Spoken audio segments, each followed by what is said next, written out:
Fala galera, antes de começar o corte, lembrar vocês aí que a Betfair é patrocinadora do Futebolaço Podcast e a maior parceira da história do Clube de Regatas Vasco da Gama. Vascaíno aposta lá na Betfair, quem não é vascaíno também pode apostar lá. Lembrando que tem que ser maior de 18 anos e apostar com responsabilidade, tá?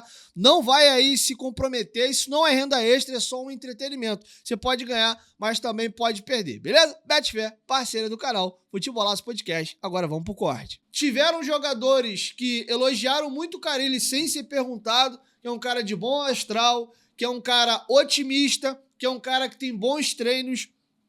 Aí eu vou entrar numa conversa que o chefe scout do Vasco, o Daniel Brito, que inclusive veio pro Vasco vindo do Flamengo, enfim, tem a informação que é off, né? Melhor não falar aqui. Mas enfim, ele tem um carinho além da conta pelo Vasco, interpreta em casa aí como vocês quiserem. Mas ele explica o porquê que decidiu deixar o Flamengo para vir ao Vasco. Inclusive foi uma perda sentida, tá? Ele era um dos cabeças do scout do Flamengo e veio para cá pro Vasco. E ele também elogiou muito o Carille, cara. Falou que é um profissional que dá muita abertura, tá gostando dos treinamentos, é um cara curioso. E aí, eu vou encerrar aqui o assunto Carille para entrar nessa conversa que a gente teve ali com o Daniel Brito.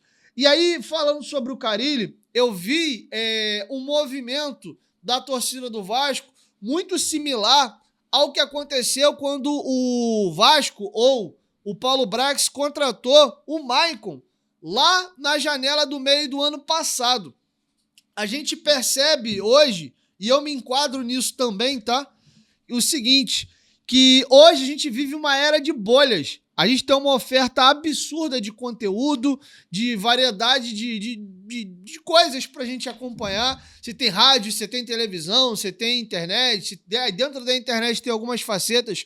Tem podcast, tem streaming, tem live, tem muita coisa. E a gente acaba, pela falta de tempo e um leque absurdo de conteúdo, a gente filtra mais o que a gente escolhe pra assistir e ver. E de uns anos para cá, a gente viu aí o surgimento de uma bolha nova, que foi a bolha dos nichos ou subnichos de futebol. Antigamente, quem via futebol, o cara viu todo. Ele se sentava para ver lá um Globo Esporte, né, um Seleção Sport TV, o antigo Arena, né, voltando aí para 2010, 8, 6, 5, aquelas mesas redondas que se falava de todo mundo. Hoje a galera acompanha mais uma página de Instagram de um influenciador ou de um jornalista que cobre um clube específico, canal no YouTube, né, de um jornalista ou de um influenciador que cobre um clube específico, e por aí vai. E aí o que acontece? A gente sabe muito no íntimo do clube da gente, mas acaba não conhecendo às vezes tão bem os outros, como antigamente a gente conhecia,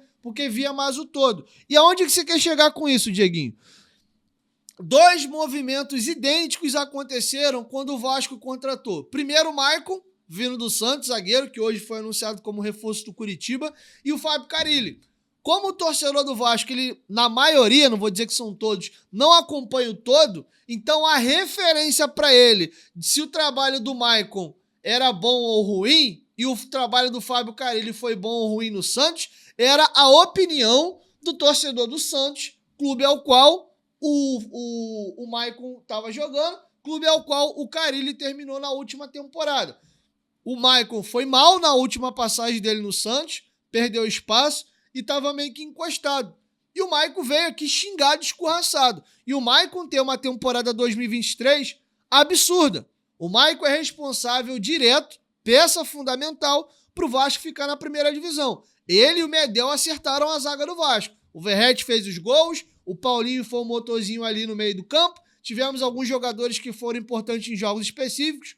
O Paê com gol contra o Fortaleza e contra o América Mineiro. O Serginho com os gols contra o Atlético Mineiro e também o Bragantino, que foi o mais importante de todos. Mas nós tivemos alguns pilares. E o Maicon foi um pilar do time do Vasco no segundo semestre de 2023. E aí, o que eu quero dizer com isso? Se a gente fica na pilha da torcida do Santos, do que foi o Maicon lá no Santos, o Maicon não tinha vindo ao Vasco. E o Maicon teve uma queda assim em 2024, mas ele foi fundamental para o Vasco em 23. Então a gente tem que entender que não quer dizer que um jogador jogou mal num clube específico, que ele vai chegar no Vasco e vai jogar mal. E vice-versa. Quantos jogadores vocês viram que no Vasco foram mal ou não tão bem e saíram daqui e arrebentaram? Temos vários exemplos. O mais recente, não é que ele foi mal, mas o comparativo fica meio ruim, né? O Germancano foi um absurdo no Fluminense. E a passagem dele no Vasco foi ok. Um 2020 bom,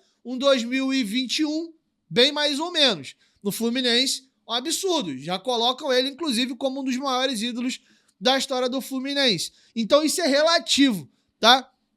E aí eu vou chegar aqui na conclusão do Carille.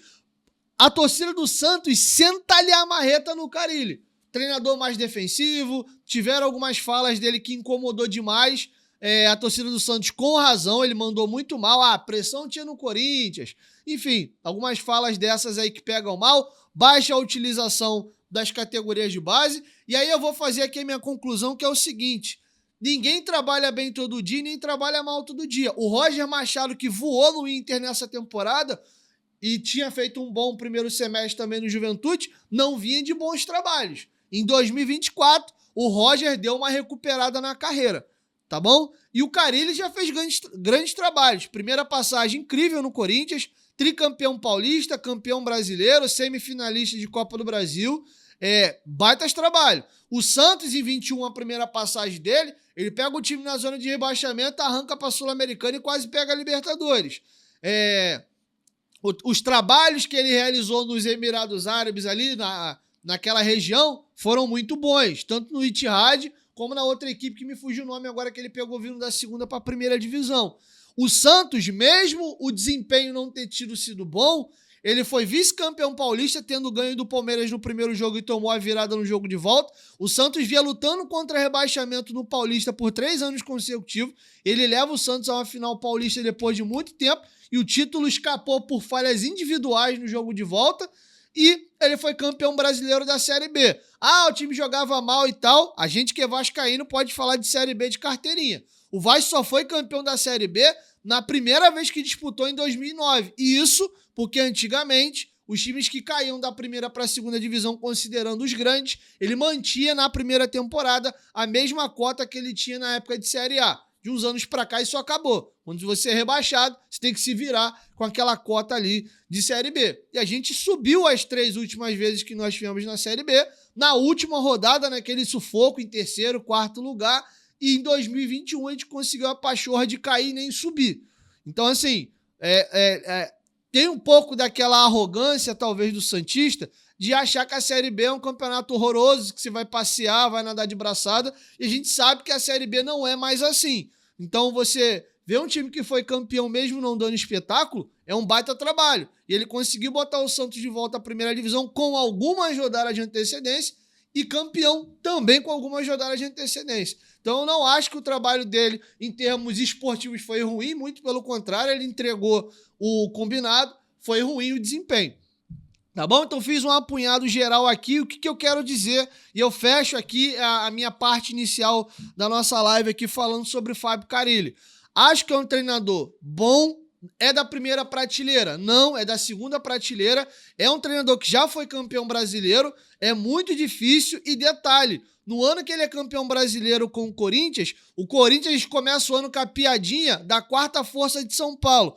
Reconhecidamente no papel, o Corinthians tinha o pior time dos 4 grandes. E mesmo como o feinho, o patinho feio, a quarta força, ele fez aquele time ser campeão brasileiro, campeão paulista. E se vocês olharem no papel, não era um grande time, tá? Não era. Alguns jogadores anônimos ali começaram a dar um salto de qualidade no Corinthians e se firmar. E um time que era muito reativo, tanto é que o Corinthians só é campeão porque faz uma campanha absurda de primeiro turno e tem uma queda no segundo turno. A gordura que ele construiu no turno sustentou o título, mas não era time para ser campeão brasileiro, mas com o trabalho do Carille aconteceu.